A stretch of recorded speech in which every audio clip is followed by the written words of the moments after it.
సూర్యుడా యాడబోయినవ్ అంటూ ప్రస్తుతం ఢిల్లీ వాసులు ఇలాగే పిలుస్తున్నారు. ఉదయం 11 అవుతున్నా భానుడు కనిపించని పరిస్థితి.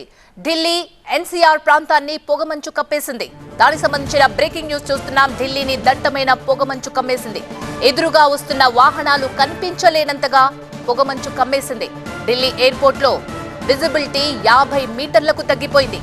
ముందు వెళ్తున్న వాహనాలు కనిపించని పరిస్థితి కనిపిస్తుంది. దానికి సంబంధించిన విజువల్స్ ని మనం చూస్తున్నాం. వాహనదారులు తీవ్ర ఇబ్బందులు పడుతున్నారు. ఇప్పటికే ప్రమాదకర స్థాయిలో ఉన్న వాయు కాలుష్యానికి తోడు పొగమంచు చేరేసరికి ఢిల్లీ ప్రజలు మరింత ఇబ్బంది పడుతున్నారు.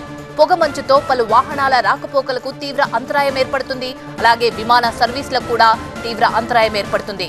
జీరో విజిబిలిటీతో దేశీయ అంతర్జాతీయ విమానాల టేక్ ఆఫ్ ల్యాండింగ్ కు కూడా తీవ్ర సమస్యలు తలెత్తుతున్నాయి.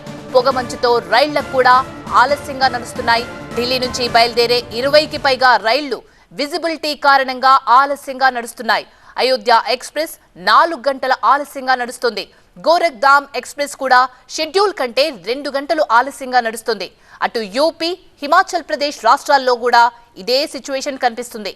చలిగాలుల దృష్ట్యా నోయిడాలోని అన్ని స్కూళ్లలో 8వ తరగతి వరకు ఉన్న విద్యార్థులకు సెలవులు ప్రకటించింది ప్రభుత్వం. బీహార్ రాజధాని పాట్నా సహా పలు ప్రాంతాల్లో 6 డిగ్రీల కన్నా ఉష్ణోగ్రతలు తక్కువగా నమోదవుతున్నాయి. దీంతో బీహార్ ప్రభుత్వ పాఠశాల వేళల్లోనూ పలు మార్పులు చేసింది. రాజస్థాన్లో కూడా ఫతేపూర్లో గత 24 గంటల్లో 3.6 డిగ్రీల కనిష్ట ఉష్ణోగ్రత నమోదైంది.